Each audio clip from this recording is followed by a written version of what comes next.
আসসালামু আলাইকুম। Right from ভার্বসের 23 নম্বর ক্লাস। হ্যাঁ, আজকে আমরা পড়ব কখন টু এর পরেও ভার্ব প্লাস আইএনজি হয়। সাধারণত আমরা টু কে অনেকেই প্রিপোজিশন ধরে, ঠিক আছে, কিন্তু অ্যাকচুয়ালি টু প্রিপোজিশন হবে না যতক্ষণ না পর্যন্ত তারপরে ভার্ব প্লাস আইএনজি অথবা noun pronoun noun phrase noun clause থাকে। হ্যাঁ, যদি টু এর পরে ভার্ব থাকে তখন টু কে অ্যাডভার্ব ধরা হয়, ঠিক আছে। সো আজকে বলবো যে টু এর পরে কখন ভার্ব প্লাস আইএনজি হয়।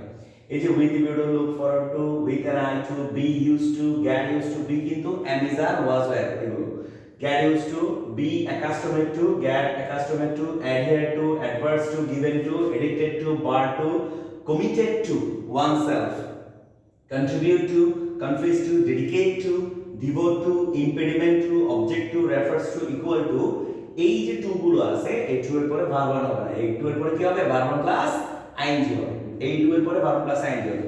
তখন এইটা যখন ভার্ব প্লাস আইএনজি হবে, এই টু এর পরে যখন ভার্ব প্লাস আইএনজি হবে তখন এটার নাম হয়ে যাবে কি জেরার, বা আমরা যেটাকে বলি কি নাউন। আর এই টু গুলো তখন কি হবে, এই টু গুলো সব টু প্রিপোজিশন অর্থে ব্যবহৃত হবে। তাইলে আমরা একটা জিনিস এখানে দুই তিনটা জিনিস আমরা একসাথে ক্লিয়ার করতে পারতেছি। টু এর পরে যদি ভার্ব প্লাস আইএনজি থাকে তাহলে টু প্রিপোজিশন, টু এর পরে যদি ভার্ব ওয়ান থাকে ভার্বের বেস ফর্ম থাকে তাহলে টু অ্যাডভার্ব। আর এই টু এর পরে যেহেতু ভার্ব প্লাস আইএনজি আছে সুতরাং এই ভার্ব প্লাস আইএনজি এর জিরান অথবা নাউন অথবা ভার্বাল নাউন হবে, ঠিক আছে।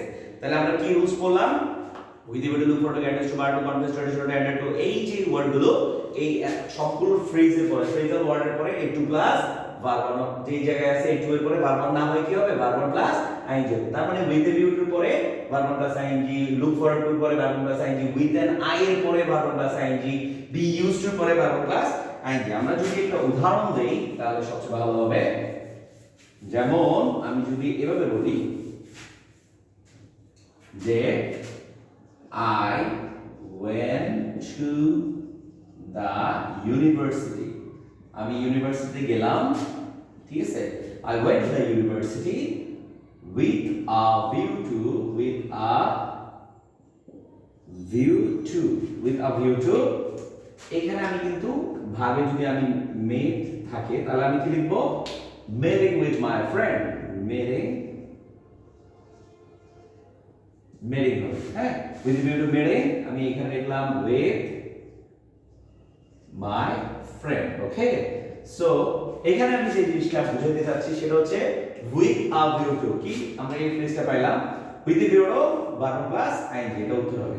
তাহলে আমি কি বললাম, আমরা বলতে পারলাম যে with the view to look for to get to bar to confess to attention to add to suppose to, এই যে শব্দগুলো এই শব্দগুলোর পরে confess to, adhere to, attach to, addicted to, committed to, এই শব্দগুলোর পরে এই টু এর পরে ভার্ব প্লাস আইএনজি হবে এবং ওই ভার্ব প্লাস আইএনজিটার নাম কি হবে, জেরার হবে অথবা নাউন হবে অথবা ভার্বাল নাউন হবে, ঠিক আছে। তাহলে আমরা এই জিনিসটা একটা ক্লিয়ার করতে পারি যে টু এর পর যদি ভার্বের বেস ফর্ম বসে তাহলে টু হচ্ছে অ্যাডভার্ব, আর ওই বেস ফর্মটা হচ্ছে বেয়ার ইনফিনিটিভ হিসেবে ব্যবহৃত হবে, মানে ইনফিনিটিভের জন্য যে অংশটা থাকে আর কি। তাহলে টু এর পরে ভার্ব থাকলে টুটা কি অ্যাডভার্ব, টু এর পরে ভার্ব প্লাস আইএনজি হলে ওই টুটা প্রিপোজিশন। আর আমরা জানি যে ভাই টু এর পরে কি হয়, মানে প্রিপোজিশনের পরে কি হয় ভার্ব প্লাস আইএনজি হয়, সব প্রিপোজিশনের পরে ভার্ব প্লাস আইএনজি হয়ে থাকে। তার মানে আমরা এই রুলসটা একটু এর আগের যে ওয়ার্ডগুলো এগুলো মুখস্থ করলে আমরা পারবো। With the video photo guide to verb to confess to add to suppose to, ঠিক আছে, B confess to, attach to, bar to, তারপর হচ্ছে আমরা যে শব্দগুলো বললাম যে অ্যাডহেয়ার টু, এই যে শব্দগুলো এদের পরে যদি ভার্ব প্লাস আইএনজি বসে তাহলে কি হবে ভার্ব প্লাস আইএনজি হয় টু এর পরে, ঠিক আছে।